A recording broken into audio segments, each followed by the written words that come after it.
isolement était sans relief. Les murs réfléchissaient fortement les rayons de soleil des promenades. Seules les lucarnes grillagées de la façade des voisins isolées à leur tour brisaient l'uniformité blanche des autres murs. À travers elle et à l'abri du regard de Bamba, qui les 68 arts échangeait avec les guerriers de la classe, des tranches entières d'expérience pour le changement. De l'aridité chevaleresque des temps profonds aux rêves universels du présent tumultueux. De Robespierre à Mao Tse-tung, en passant par Blanqui, Ho Chi Minh et Abdel Khatabi, les passions contradictoires cédaient le pas à la solidarité. Van Barrett, titulaire du gardiennage de ce profil de détenu dit politique, ouvre 3 fois la porte grille pour libérer le passage du chariot de la grande marmite, poussé par les 2 complices de Schlichten dans le West. La marmite et l'escorte avaient presque la même taille, mais le regard vif et alerte des amis de Schlichten leur conférait un certain pouvoir sur les lieux.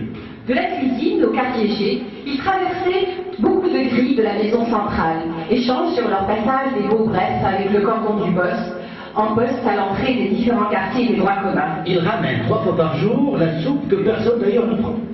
Ils savent qu'avant le transfert de ces jeunes intellectuels au carton plein de livres, de la prison civile à une autre, moins civile mais plutôt centrale, des militaires ont été évacués en toute hâte de ce quartier la nuit vers une destination inconnue. Les amis d'Albabou, semble-t-il. Ils prédisent l'orage et le beau temps, l'humeur du jour de l'autorité, l'imminence de la pluie dévastatrice. Ils peuvent même amener la bonne nouvelle pour Schlichten avant des cerbères en poste en quartier. Et Bamba peut le faire aussi, mais c'est trop risqué. Il nous a un jour tout de même glissé sous cap le journal. Il y était lui aussi à la maison centrale avant l'indépendance.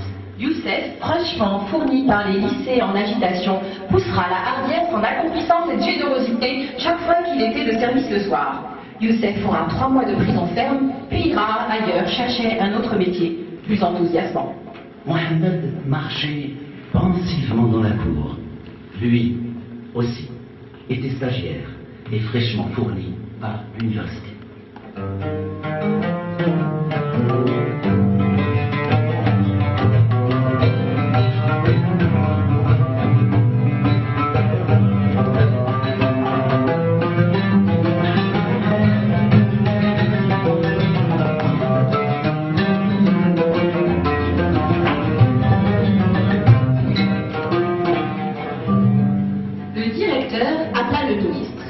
Le ministre rétorqua, ça vient d'en haut.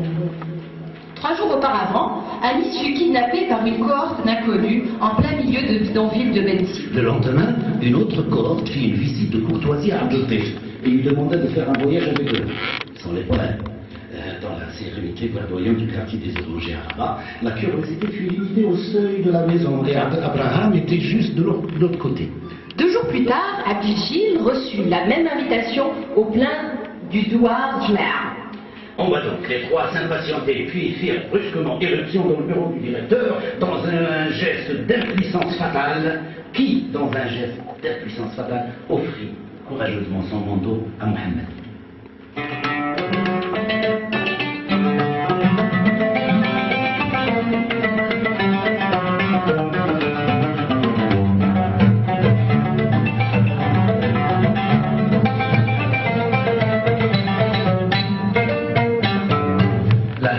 Fiat noir roulait sur l'autoroute, les vagues grondaient et la forêt défilait. À Bouznika, on offrit à Mohamed et son camarade Jamal, arraché lui aussi d'un autre ministère, une collation pour passagers. Un an auparavant, ils sillonnaient ensemble la Haute-Garonne. La place du Capitole à Toulouse était débordante de vie. La jeunesse multicolore partageait intensément les temps forts du grand rêve. Du Café Florida à Saint-Hélenin, des débats chauds et passionnants se prolongeaient jusqu'à l'eau, à la fin rue Saint-Rome.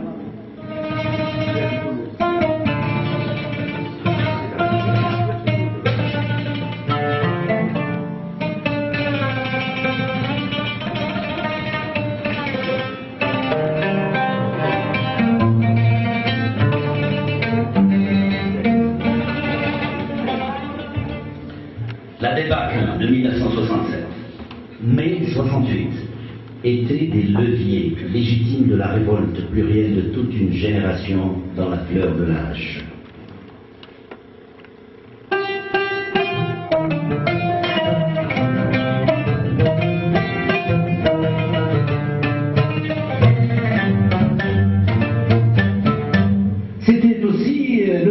rendez-vous fébriles avec l'autre, autour de la place Beniassine, dite de Bourgogne. Signe particulier, un journal à la main, mais appartenant à la mouvance magnétique, où on recevait au beau milieu de la nuit l'inconnu en détresse, les subandés, pour soulager l'hébergement chez le coopérant Abbas. Et dans l'amphi en surchauffe, on demandait à l'indic CM3, avec la vitesse de l'éclair, la valeur du cosinus, 30 degrés. Longue nuit autour du ronronnement de vieilles machines, subtilité d'où on ne sait où, et crachant les mots d'ordre magiques jusqu'à l'aube. 1 heure plus tard, la Fiat noire stationna devant la gare CTM de Casablanca. Les gens partaient, revenaient vers ailleurs, se pressaient dans la besogne paisible du quotidien. Mohamed, lui aussi, des années auparavant, partait souvent de cet endroit vers les plaines fertiles des Beni Amir, Beni Moussa, chez les siens qui habitaient là-bas à cette époque. La bande de lycéens de la région de Limlan prenait le même chemin, la bourse fraîchement perçue, et mettait des fois 3 jours avant d'arriver à Jérusalem.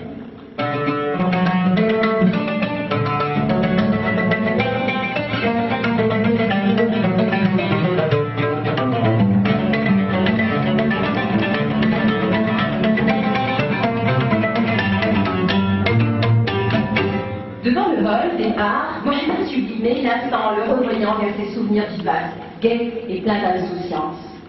Alors, au soir de lassitude, tout en peuplant sa solitude, Des fantômes du souvenir, on pleure les lèvres absentes, de toutes ces belles passantes. que l'on n'a pas pu ni su retenir.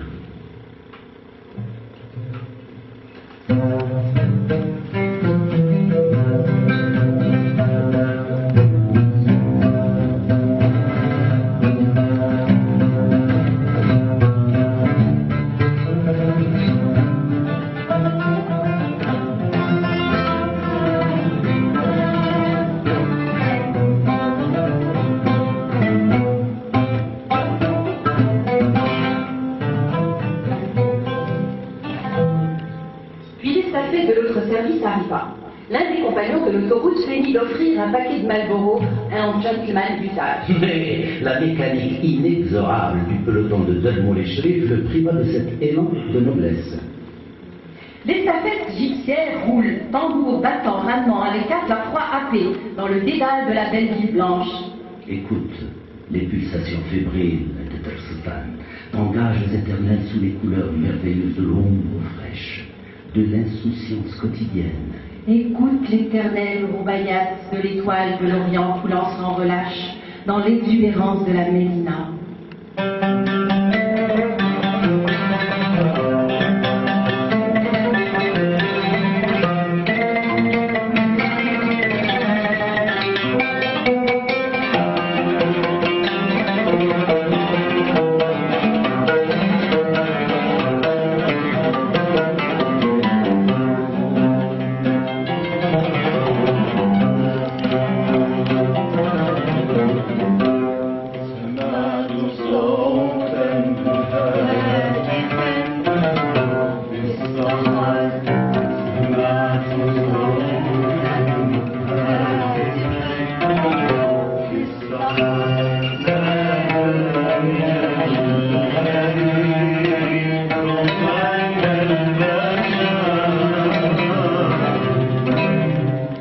Tambour battant, elle roule dans le dédale de la ville. Chiffon, bandeau, compresse, Sueur javellisée, GNS glace, cave, catafalque, chiffon, bandeau, compresse, bouffée d'oxygène à crédit.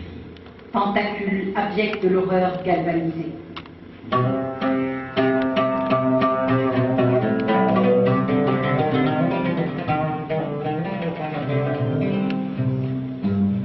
Écoute le chant de la mer, la clameur frénétique des amarres, bras innombrables savamment cadencés au pas de la modernité. Écoute le bruit des vagues, fantasia grandiose à l'assaut des roches noires, du béton acier des rigoles du profit. Richesse insolente arrachée à l'indépendance d'un peuple. Écoute la respiration sourde des damnés, Enfants tatoués dans les tôles écluses de la marée. corps desséchés en offrande pour la la machine infernale. Écoute le cri de la rancune profonde. Terre blessée sous les bottes de la chenille vorace. Mémoire emmurée. Squelette décharné. Sépulture anonyme versée au compte de la fatalité. Écoute les chapelets de la mitraille dans la main nue à l'aube printanière.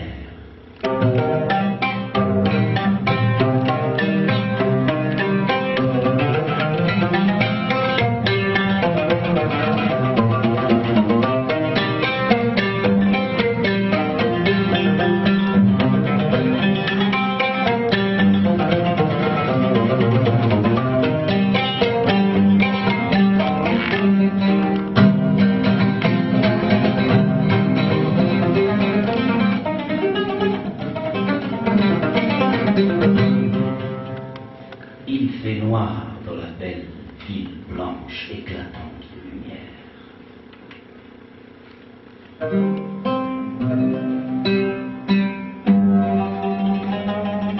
Mohammed réalisait l'étendue du chemin parcouru depuis quelques années déjà. Dermoulé Sherif, prison Rubeila, jusqu'au quartier Chez de la prison centrale de Kenitra. Il réalisait aussi qu'il n'était pas seul dans cette cour où les gandouras zébrés tenus d'été appartentaient l'espace indéfiniment reproduit dans un partage solidaire, soutenu par l'imperturbable fréquence de visite au parloir comme aujourd'hui. Et Bambark appela Mohammed et Sion pour la visite. Couscous et Skrina à tribord.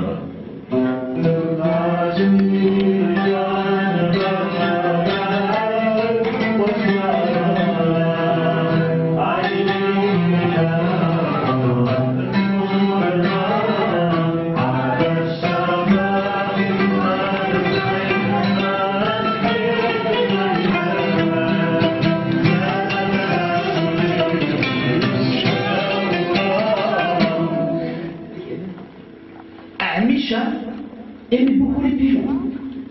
Les gavait de grains de toutes sortes, leur parlait, les appelait par leur nom, et les pigeons le soir revenaient chez lui. Il est là, dans le quartier et les boulevards de la maison centrale depuis presque 20 ans. Il avait beaucoup d'estime pour ces intellectuels de l'Ajmaouiste, fraîchement arrivés à la même résidence. Ah, quelle bouffée d'oxygène! Après tant d'années de stockage avec les différentes générations de droits communs, sans repère avec l'extérieur. Il essaya en vain plusieurs cavales. La gravitation de ce monde carcéral était toujours là. Ah, enfin voilà du sang neuf pour réinitialiser les compteurs. Anisha aimait beaucoup le football et l'étoile de jeunesse de Cava. Une passion entière au point qu'il résidait dans l'enceinte du stade de Derbrelef. Et c'est là où il retourna quand il sortira dit. Jean arrêt, les bras en alerte, des yeux vifs illuminant un visage rongé par les années. Micha s'enflammait quand il parlait de l'épopée des résistants, juste après l'indépendance où le pouvoir était domicilié au 7e arrondissement de Sultan. Non, son conflit et règlement de compte en contrepas de celui de la capitale.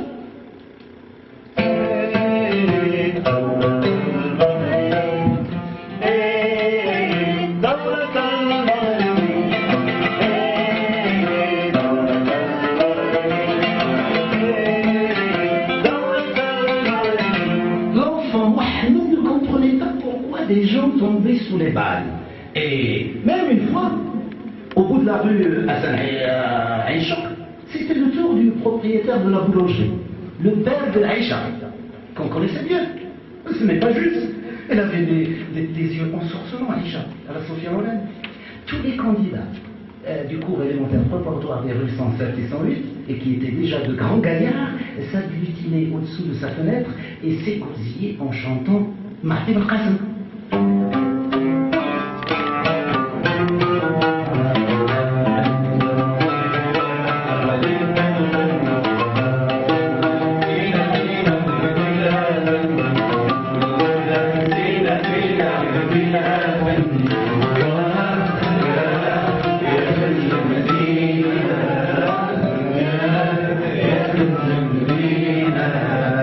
On savait qu'elle nous épiait derrière les persiennes du premier étage, mais lorsqu'elle les ouvrait, elle distribuait à la foule romantique un regard hautain, cherchant le ciel, comme si elle attendait la pluie. Lui, il se jouait à la Kennedy, mais avec des cheveux crépus. Regard conquérant ou tout au moins la souhaitant l'être, inspiré par tout le patrimoine accumulé des cinémas Mamounia et Kawaki confondus. et ça ne fonctionnait pas. Hélas, c'était la première créature qui avait pu faire vibrer ma préadolescence, enfin sa préadolescence, pour laquelle il délaissait ses exercices de maths qu'il griffonnait sur le grand papier à beurre échangé à l'épicerie contre des vieux journaux. Le drame des règlements de compte était énigmatique pour beaucoup de gens. Et le malheur d'Aïcha était celui du CEP des rues 107 et 108. Pour Mohamed Ahmed Touili Shawi, l'aviatrice, morte dans des circonstances mystérieuses, n'étaient que des épisodes idylliques à la hollywoodienne. Cheikh l'Arabe était wanted, cette fois-ci par l'État sur tout Casablanca, et ne fut neutralisé qu'au bout de fusillades rocambolesques au quartier de l'Ermitage. Son compagnon Sibrahim marche dans cette cour-là, en boitant un peu, suite à la balle qu'il avait reçue à la jambe droite.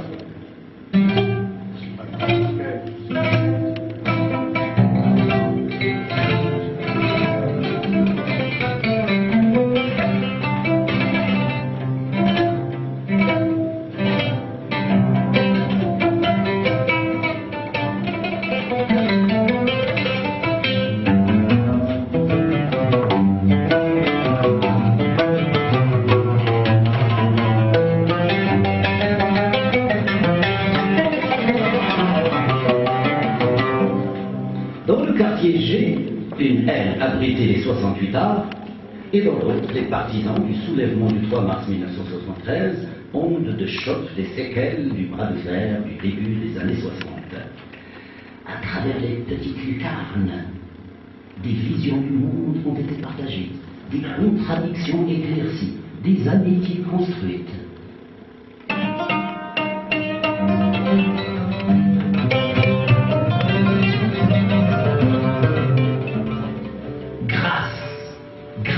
Était la matinée. Les fenêtres de la grande salle découpées d'énormes tranches de soleil et de ciel par-delà des grilles surannées. Brise silencieuse, relandades et les bateaux. La tour de contrôle surveillait éternellement l'escalier des pans de murailles dressés sur la colline, dans les eaux du Sénou et de l'océan. La lumière du réchaud était éteinte sous le toc de café. L'arôme modulait lentement le réveil. Brouhaha inhabituel parvenant de la cour. Rire, exclamation, fébrile, fort, de renfort de voix. C'est un perroquet, oui, c'est un perroquet, je vous dis. C'était dimanche. Et un beau petit oiseau vert atterrit miraculeusement en plein milieu de la cour, que seuls survolaient des pigeons, des hirondelles et très haut des escouades de mouettes sombres.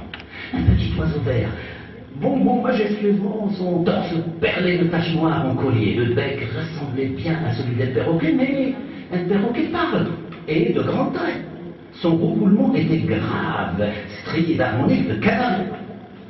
Sachant juste différencier entre l'hirondelle et le moineau, certains se gardaient d'intervenir dans le débat. Et puis, qu'importe que le bel oiseau soit perroquet ou mésange, verrier ou gros bec, puisqu'il est là, devant nous, avec nous dans le quartier dit travaux forcés de la prison centrale, et qu'on peut lui donner le nom qu'on veut.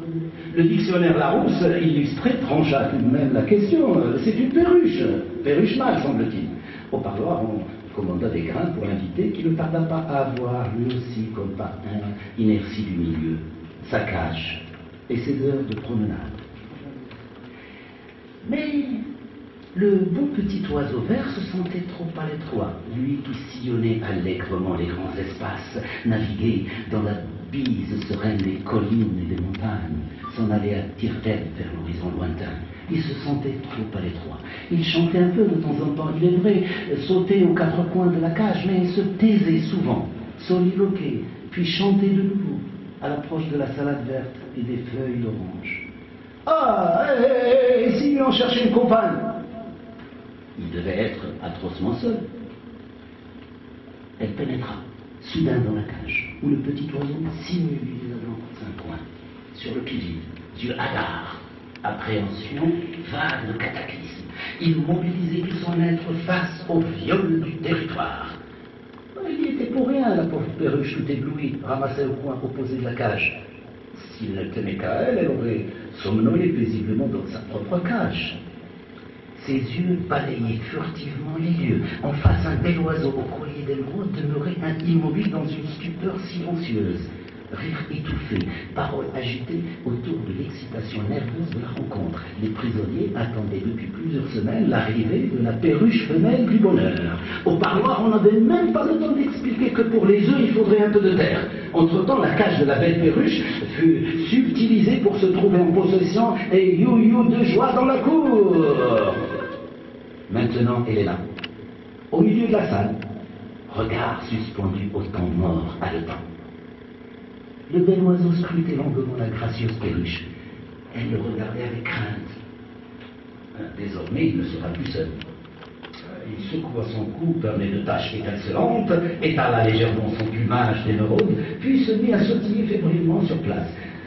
L'air frémissait dans la cage, elle s'agitait nerveusement. Soudain, comme un éclair, il se jeta sur elle et la poussa au coin à briser de la cage. Il se bécotait le cou, la tête, les ailes, il se bécotait partout, il se bécotait maladroitement et sans cesse, longtemps dans un râle ininterrompu et immense. Désormais, il ne restera plus seul et il pourra chanter tout son sou. Elle pourra lui gratter le dos et qui s'évertuait à faire son succès quand il voulait secouer la poussière de son plumage. Désormais, ils seront deux derrière les petits barreaux de la cage commune. Les tranches de soleil et de ciel inondaient encore la grande salle. Et on partit chercher des grains de riz pour les oiseaux qui se balançaient gaiement dans un gazouillis voluptueux.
Elle parlait dans l'obscurité froide, élevait de temps en temps la voix au-dessus du bourdonnement régulier des mots échangés avec empressement, sous le regard évasif du gardien et la lumière blafarde des vitres grillagées de l'hôpital. Elle allait bien, mais le travail n'était pas trop compétent. Les jours se ressemblaient plus ou moins. Elle était souvent peu loquace, elle parlait de la cherté de la vie, des sans-emploi, de la grève des ouvriers. Il y était sensible à ces nouvelles gens avec qui il avait partagé l'endurance, le courage, la labeur solidaire de ceux qui se laissent tôt. Il portait en lui l'acharnement vivace du refus de l'humiliation et de l'injustice. Lui, dont la rage de résistance s'enracinait dans l'énorme blessure d'un certain mars 65, répression féroce et sanguinaire d'une adolescence en révolution. Généreux, discret, d'une endurance énorme, c'était lui qui maîtrisait les labyrinthes du background qu'elle manquait, refuge innombrable militant en détresse dans les impitoyables chasses à l'homme des 10 années plus tard. Servir le peuple était pour lui une adhésion profonde, sincère dans sa souffrance, sa vie concrète, ses errances et ses vérités, au-delà des dogmes et des mots savamment sculptés dans le moule des intérêts et des palabres de consommation. Ils sont assis, l'un à côté de l'autre. Elle pouvait toucher ses doigts, ses mains, son visage brun, traversé par de belles moustaches noires, qui soulevaient les sourires furtifs échangés avec parcimonie. Elle murmura. Qui lui manquait. Il sourit, puis serra longuement ses mains. Tu vas bien? Oui. Ils se regardèrent silencieusement. Des yeux noirs, grands et noirs, salve de l'aube printanière dans la pénombre amère, des yeux où miroitaient d'énormes flammes d'espérance. Il parlait de la nostalgie, de l'absence, des hommes et des femmes bravant les gouffres béants des limbes, des élans irrésistibles de la vie. Il lui expliqua comment on regardait à travers la profonde nuit, desserrer l'étreinte glaciale, comment on arpentait les lieux et les temps dans la houle infernale. Elle écoutait, puis... Elle lui racontait comment Laila Jamila a assailli un jour la forteresse des hautes sphères, éternellement en réunion, se cramponna net devant la double porte capitonnée qui céda au poids de l'injustice et de l'arbitraire. Mais que voulez-vous, madame? Mon fils, monsieur. Les mères et les épouses au bonheur détruit à la fleur de l'âge résistaient avec un courage sans borne à l'ampleur du drame et des secousses banalisées presque au quotidien dans l'attente interminable. Assia en faisait partie. À l'hôpital, elle savourait ces instants de bonheur acquis avec bravoure. Mais le temps de la visite se décomptait, un temps qui s'envolera peut-être à jamais.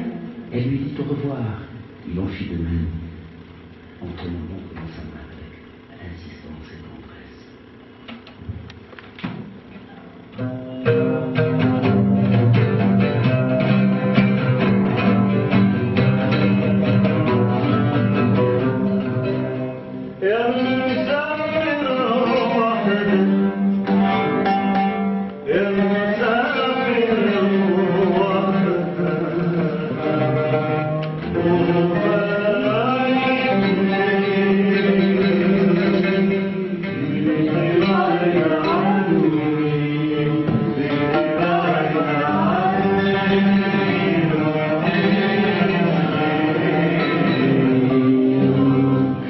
Le soir, la pluie tapait sur les vitres embuées, doublées de gris. Au loin, la Médina s'assoupissait sous le brombissement de l'océan. Il pleuvait beaucoup et les vautours virevoltaient sous les gros nuages lourds. La terrasse qui manquait d'étoiles était nue et les cœurs palpitaient. La nuit se tut soudain. Et la main glissa irrévocablement dès les premiers nœuds des lanières qui enjambaient la muraille sordide vers les champs de l'espoir. Il s'en fut, sans un seul cri. Ils étaient trois. Et il s'appelait Rahab.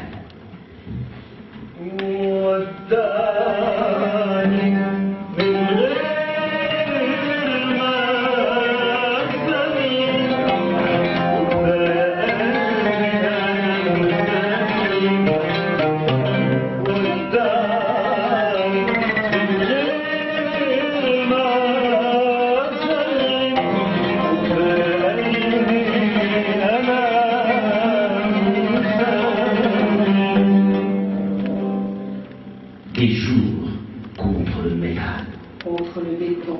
contre l'ombre grise de la rocaille, Des jours contre le gémissement maussade des ponts. la solitude nue, Le crissement arachnéen de la ferraille. Des jours contre la pesanteur diaphane, l'anabase inexorable des temps. des jours contre la morsure infâme, Les digues perfides. les affres de la parole bafouée, Livres rapaces des bas-fonds du proscrit. des jours inscrits dans la fêlure de la cicatrice, Pour ceux qu'on bâillonne et qu'on assassine.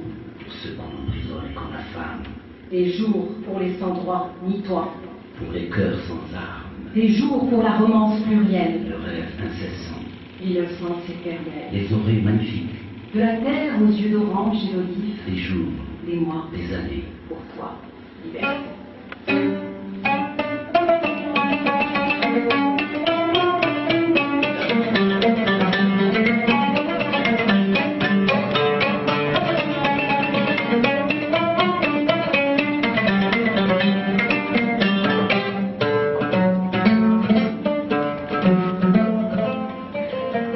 Les rayons de soleil pénétraient allègrement dans la cellule 18613. Mohamed était déjà réveillé et les attendait depuis l'aube dans cette belle journée de printemps. Une joie juvénile, mêlée d'une crainte indescriptible, traversa tout son corps endurci par plus de 1001 nuits dans la citadelle de l'oubli. Le parcours était long et sinueux dans un vécu riche et humainement profond. Il a appris à regarder l'immensité du ciel serein, Le gai désœuvrement de l'hirondelle. la valse harmonieuse du palais au-delà des murailles. Il a appris à écouter le chant du vaste silence dans la torpeur nocturne de la ville. Il Il a appris la profondeur du soupir, de la présence, de l'absence, l'élan pur de l'allégresse. Il a appris la pente fébrile, la joie franche de la rencontre, le souvenir frémissant de le voir, la candeur angélique de l'enfance, la dignité majestueuse de la vieillesse. Il a appris la chaleur de l'amitié, le froid de la rancune, le geste furtif du soutien dans l'enceinte de l'interdit, la force du clin d'œil complice dans le désert de la faim. Il a appris la plainte silencieuse, la puissance du cri, le regard impavide du défi. Il a appris à chanter l'exubérance impétueuse, les blessures des plaines fertiles. L'hymne pluriel des séquestrés de la cité de l'oubli.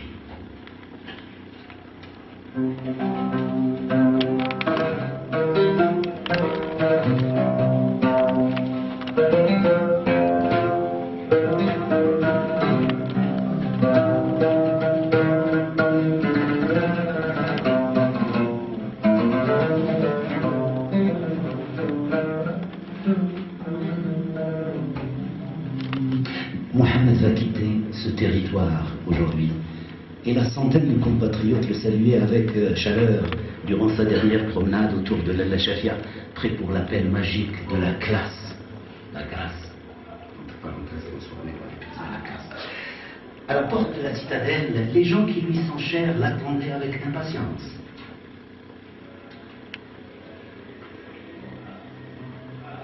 Le rêve pluriel de liberté, de démocratie, portait l'élan de la jeunesse à son ultime épreuve de courage, de sacrifice, de générosité.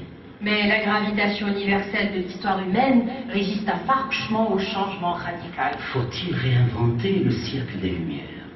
Faut-il relire l'histoire de ce pays profond, pluriel, traversé durant des décennies par des épopées farouches et victorieuses, puis des longues traversées du désert? Mais ce qui est certain, c'est que cette histoire humaine, tout au moins celle qui a été écrite, est une quête perpétuelle de ces valeurs universelles.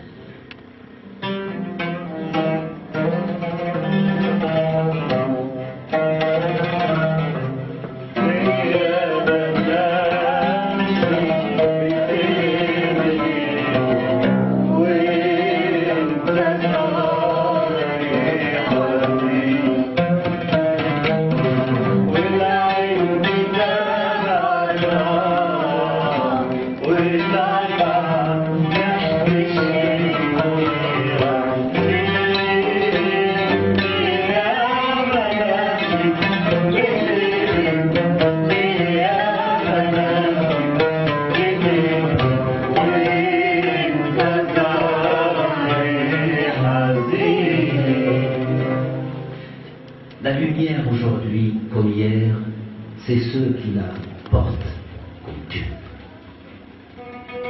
Mais les porteurs se substituent et rien n'altère la lumière. Dixit Aragon.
Apparu dans son contraste ahurissant que les murets le long de l'autoroute cachaient à peine.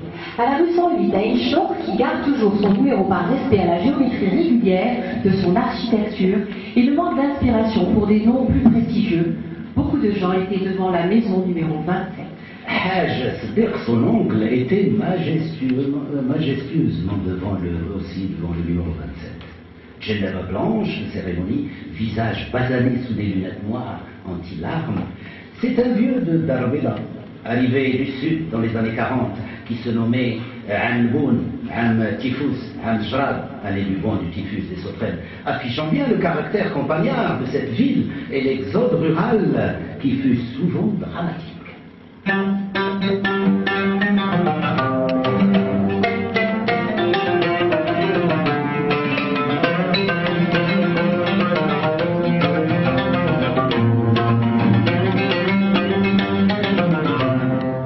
Il était donc majestueusement debout au seuil de la maison d'accueil. Mais à quoi pensait-il? Il a trimé durant des décennies dans le métal, comme Tolny, de Vautrin à de l'âtre de Vivier pour prendre sa retraite à Berlier. Vraiment le prolétaire dont on rêvait pour meubler nos réunions d'étudiants bolcheviques. Syndicaliste depuis les premières luttes qui ont inscrit la CNSS dans le registre des acquis fondamentaux des laborieux, il adhéra logiquement au réseau qui priait, le corps à la main, pour libérer le pays. Le photographe de Paris Match, durant la manifestation des prémices de l'indépendance, portée par l'arrivée du général Grandval, le cibla en grand format à la première page à l'inauguration de l'orphelinat d'Ain Chakr. Haj Sadiq était le propriétaire qui a fait connaître à Mohamed, le chanteur de l'Orient Abdouhab, surtout après ses divorces.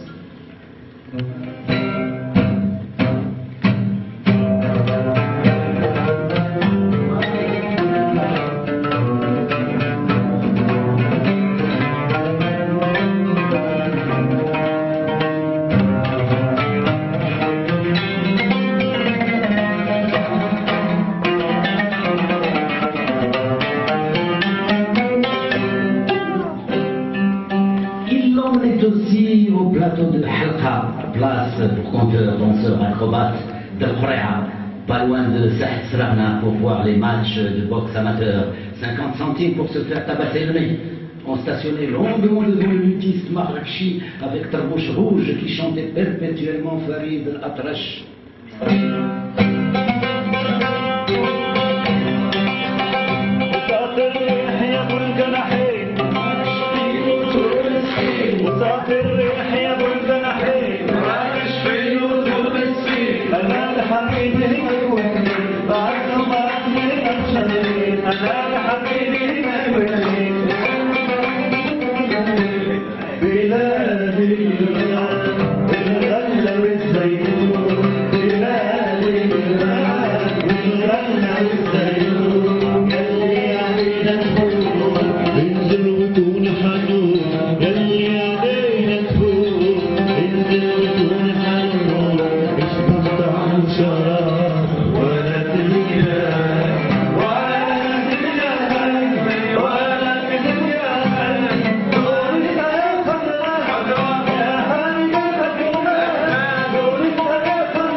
Le soir, l'Arabie proposa à Mohamed de faire un tour vers la corniche, vue sur mer de l'autre côté de la ligne de chemin de fer qui sépare Casa, mosquée de Casabar.